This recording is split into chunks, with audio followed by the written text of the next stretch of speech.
ಉಪಕಥನದ operation candidate ನಲ್ಲಿ BJP success ಆಗಿದೆ. ಈ ವಿಚಾರಕ್ಕೆ ಸಂಬಂಧಪಟ್ಟಂತೆ ಬ್ರೇಕಿಂಗ್ ನ್ಯೂಸ್ ಒಂದು ಬರ್ತಾ ಇದೆ, ನೋಡೋಣ ಬನ್ನಿ. ಉಪಕಥನದ ಆಪರೇಷನ್ ಕ್ಯಾಂಡಿಡೇಟ್ ನಲ್ಲಿ ಬಿಜೆಪಿ ಸಕ್ಸಸ್ ಆಗಿದೆ. ಆಪರೇಷನ್ ಕಮಲ ಮಾಡೋಕೆ ರಾಜ್ಯ ಬಿಜೆಪಿಗೆ ಈ ಮೂಲಕ ಹೊಸದಾದಂತಹ ಒಂದು ಜೋಶ್ ಕೂಡ ಬಂದಿದೆ. ಸೈಲೆಂಟ್ ಆಗಿ ಆಪರೇಷನ್ ಕಮಲದ ಪ್ರಯತ್ನದಲ್ಲಿ ರಾಜ್ಯ ಬಿಜೆಪಿ ಕೂಡ ಒಂದು ರೀತಿಯಲ್ಲಿ ಸಕ್ಸಸ್ ಆಗಿದೆ. 2 ತಿಂಗಳ ಬಳಿಕ ಬಿಎಸ್ವೈ ಸರ್ಕಾರ ರಚನೆ ಮಾಡೋದು ಪಕ್ಕಾ ಅಂತೆ. 37 ಶಾಸಕರನ್ನು ಹೊಂದಿರೋರು ಸಿಎಂ ಆಗ್ಬೋದು, ಆದ್ರೆ 104 ಶಾಸಕರನ್ನು ಹೊಂದಿರುವಂತಹ ಬಿಎಸ್ವೈ ಅವರು ಸಿಎಂ ಆಗ್ಬಾರ್ದ? ಹಾಗಾದ್ರೆ ನಾವೇನು ರಾಜಕೀಯ ಸನ್ಯಾಸಿಗಳಲ್ಲ, ಅದಕ್ಕೀಗ ನಾನು ಕಣಕ್ಕಿಳಿತಾ ಇಲ್ಲ. ಕಾಂಗ್ರೆಸ್ ಜೆಡಿಎಸ್ ಭಿನ್ನಮತೀಯರ ಸಂಪರ್ಕದಲ್ಲಿ ಬಿಜೆಪಿ ಇದೆ.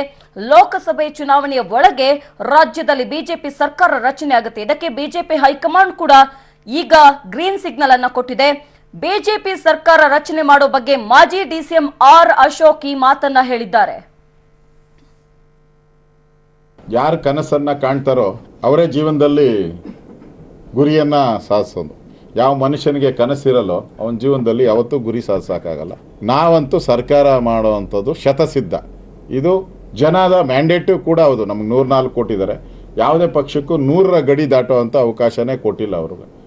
38 ಸ್ಥಾನ ಬಂದಿರುವಂಥ JDS ಅವರು ಮುಖ್ಯಮಂತ್ರಿಗಳಾಗ್ಬೋದು ಅಂದರೆ ನಾವು 104 ಸ್ಥಾನ ಗೆದ್ದವರು ನಮ್ಗೆ ಅಧಿಕಾರ ಇಲ್ವಾ? ಆಸೆ ಇಲ್ವಾ? ನಾವೇನು ರಾಜಕೀಯ ಸನ್ಯಾಸಿಗಳ? ಅದರಿಂದ ಜನ ನಮಗೆ ಬೆಂಬಲ ಕೊಟ್ಟಿದ್ದಾರೆ. ಆ ವಿಶ್ವಾಸ ನಮಗಿದೆ. ನಾವು ಸರ್ಕಾರ ರಚನೆಯನ್ನು ಮಾಡ್ತೀವಿ. ಒಂದೊಂದು MLA ಸೀಟು ಭಾಳ ಪ್ರಮುಖ. ಅದಕ್ಕೆ ಯಡಿಯೂರಪ್ಪನವರೇ ನನ್ನ ಮಾತಾಡುವಾಗ ಯಡಿಯೂರಪ್ಪನವರು ಅವರೇ ಮಾತಾಡಿದ್ದಾರೆ.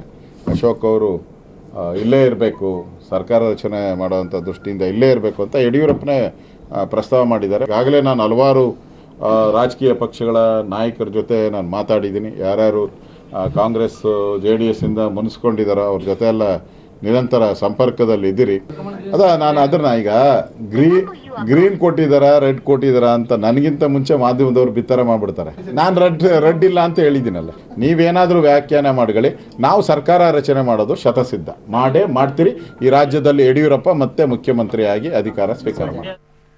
ಈ ಬಗ್ಗೆ ಮತ್ತಷ್ಟು ಮಾಹಿತಿ ಕೊಡೋದಕ್ಕೆ ನೇರ ಸಂಪರ್ಕದಲ್ಲಿ ನಮ್ಮ political bureau senior correspondent Ravish ನನ್ನ ಜೊತೆ ಜಾಯ್ನ್ ಆಗ್ತಾರೆ. ರವೀಶ್, ಆರ್ ಅಶೋಕ್ ಅವರು ಇಷ್ಟೊಂದು ಕಾನ್ಫಿಡೆಂಟ್ ಆಗಿರೋದು ನೋಡಿದ್ರೆ ಬಿಜೆಪಿಯ ಪ್ಲಾನ್ ಏನು? ಹಾಗಾದ್ರೆ ಏನ್ ಸ್ಟ್ರಾಟಜಿ ಮಾಡ್ಕೊಂಡಿದೆ ಅಂತೇಳಿ?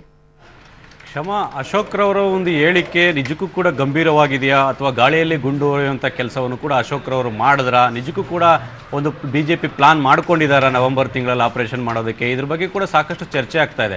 ಅಂದರೆ ಪ್ರಮುಖವಾಗಿರ್ತಕ್ಕಂಥದ್ದು ಅಶೋಕ್ ರವರು 3 ವಿಚಾರಗಳನ್ನು ಕೂಡ ಇವತ್ತು ಪ್ರಸ್ತಾಪ ಮಾಡಿದ್ದಾರೆ. ಅಂದರೆ ನನ್ನನ್ನು ಮತ್ತು ಶ್ರೀರಾಮುಲು ಅವರನ್ನ ಲೋಕಸಭೆಗೆ ನಿಲ್ಲಿಸಬೇಕು ಅಂತ ಕೂಡ ಕಾರ್ಯಕರ್ತರು ಮುಖಂಡರು ಕೇಳ್ತಾ ಇದ್ರು. ಆದರೆ ಯಡಿಯೂರಪ್ಪನವರೇ ಅದನ್ನು ಬಿಟ್ಕೊಡ್ಲಿಲ್ಲ. ಅಶೋಕ್ ಮತ್ತು ಶ್ರೀರಾಮುಲು ಅವರು ನಮಗೆ ಬೇಕಾಗ್ತಾರೆ, ಮುಂದಿನ ತಿಂಗಳು ಒಂದೂವರೆ ತಿಂಗಳಲ್ಲೂ ಕೂಡ ಸರ್ಕಾರ ರಚನೆ ಆಗುತ್ತೆ ಅಂತ ಕೂಡ ಯಡಿಯೂರಪ್ಪನವರು ಅವತ್ತಿನ ಸಭೆಯಲ್ಲಿ ಹೇಳಿದ್ರು ಅನ್ನೋ ಮಾತುಗಳನ್ನು ಕೂಡ ಹೇಳ್ತಾ ಇದ್ದಾರೆ. ಅದ್ರ ಜೊತೆಗೆ ಹೈಕಮಾಂಡ್ನಿಂದ ಯಾವುದೇ ರೀತಿಯ ರೆಡ್ ಸಿಗ್ನಲ್ ಇಲ್ಲ, ಅದಂತೂ ನಾನು ಹೇಳ್ತಾ ಇದ್ದೇನೆ. ಹಾಗಾಗಿ ಹೈಕಮಾಂಡ್ ಕೂಡ ಸಮ್ಮತಿ ಕೊಟ್ಟಿದೆ ಅನ್ನೋ ಮಾತುಗಳನ್ನು ಕೂಡ ಅಶೋಕ್ ರವರು ಹೇಳ್ತಾರೆ. ಅದ್ರ ಜೊತೆಗೆ ಬೈ ಎಲೆಕ್ಷನ್ ಆದ ತಕ್ಷಣ ನಮ್ಮ ಸರ್ಕಾರ ರಚನೆ ಆಗುತ್ತೆ. ಅಂದರೆ ಪ್ರಮುಖವಾಗಿರ್ತಕ್ಕಂಥದ್ದು 37 ಸ್ಥಾನ ಇರ್ತಕ್ಕಂಥ JDSನವರು CM ಆಗ್ಬೋದು, 104 ಸ್ಥಾನ ಇರ್ತಕ್ಕಂಥವ್ರು ನಾವು CM ಆಗಬಾರ್ದಾ ಅನ್ನೋದು ಪ್ರಶ್ನೆಯನ್ನು ಕೂಡ ಎತ್ತಿದ್ದಾರೆ. ಹಾಗಾಗಿ ಎಲ್ಲೋ ಒಂದು ಕಡೆ ಅಶೋಕ್ ರವರ ಈ ಒಂದು ಹೇಳಿಕೆಗಳನ್ನು ಕೂಡ ನೋಡಿದಾಗ ಇದು ಕೇವಲ ರಾಜಕೀಯವಾಗಿ ಒಂದು ರೀತಿಯಲ್ಲಿ ಟಾಂಗ್ ಕೊಡೋದಕ್ಕೋಸ್ಕರ ಕೊಟ್ಟಂಥ ಹೇಳಿಕೆಗಳ ಅಥವಾ ನಿಜಕ್ಕೂ ಕೂಡ ಆಪರೇಷನ್ ಕಮಲ ಆಗುತ್ತಾ ಏನು ಅನ್ನೋದ್ರ ಬಗ್ಗೆ ಕೂಡ ಗೊತ್ತಾಗಬೇಕಾಗಿದೆ. ಕ್ಷಮಾ, ಅಂದ್ರೆ ಒಂದು ರೀತಿಯಲ್ಲಿ ಭಯ ಹುಟ್ಟಿಸುವಂತ ಅಥವಾ ವಿಚಲಿತರನ್ನಾಗಿ ಮಾಡೋದಕ್ಕೆ, ಅಂದ್ರೆ ದೋಸ್ತಿ ಪಕ್ಷಗಳೇನಿದೆ ಸರ್ಕಾರ ರಚನೆ ಮಾಡಿದೆ ಆಲ್ರೆಡಿ, ಸೊ ಅವರನ್ನ ವಿಚಲಿತ ಮಾಡೋದಕ್ಕೆ ಈ ರೀತಿಯ ಸ್ಟೇಟ್ಮೆಂಟ್ ಕೊಟ್ಟಿರುವಂತ ಚಾನ್ಸಸ್ ಇದೆಯಾ ಅಂತ ಹೇಳಿ?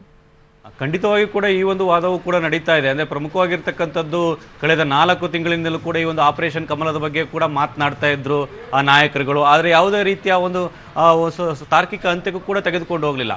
ಒಂದು ರೀತಿಯಲ್ಲಿ ಈ ಒಂದು ಆಪರೇಷನ್ ಕಮಲ ಫೇಲ್ಯೂರ್ ಆಗಿದ್ದಕ್ಕೆ ಕಾರಣ ಈ ನಾಯಕರುಗಳ ಟೀಮ್ ವರ್ಕ್ ಸರಿಯಾಗಿಲ್ಲ ಅನ್ನೋದಕ್ಕೂ ಕೂಡ ಸಾಕಷ್ಟು ಮಾತುಗಳು ಕೂಡ ಕೇಳಿ ಬಂದಿತ್ತು. ಆದರೆ ಇಂತಹ ಸಂದರ್ಭದಲ್ಲಿ ಈಗ ಅಶೋಕ್ ರವರ ಹೇಳಿಕೆ ಎಷ್ಟರ ಮಟ್ಟಿಗೆ ಮಹತ್ವವನ್ನು ಕೊಡಬೇಕು ಅನ್ನೋದ್ರ ಬಗ್ಗೆ ಕೂಡ ಚರ್ಚೆ ಆಗ್ತಾ ಇದೆ ಅಂತ ಹೇಳ್ಬೋದು. ಕ್ಷಮಾ, ನೋಡೋಣ ರವೀಶ್, ಮುಂದೆ ಏನೇನು ಡೆವಲಪ್ಮೆಂಟ್ಸ್ ಆಗುತ್ತೆ ಅಂತ. ಧನ್ಯವಾದ ನಿಮ್ಮ ಈ ಕ್ಷಣದ ಮಾಹಿತಿ.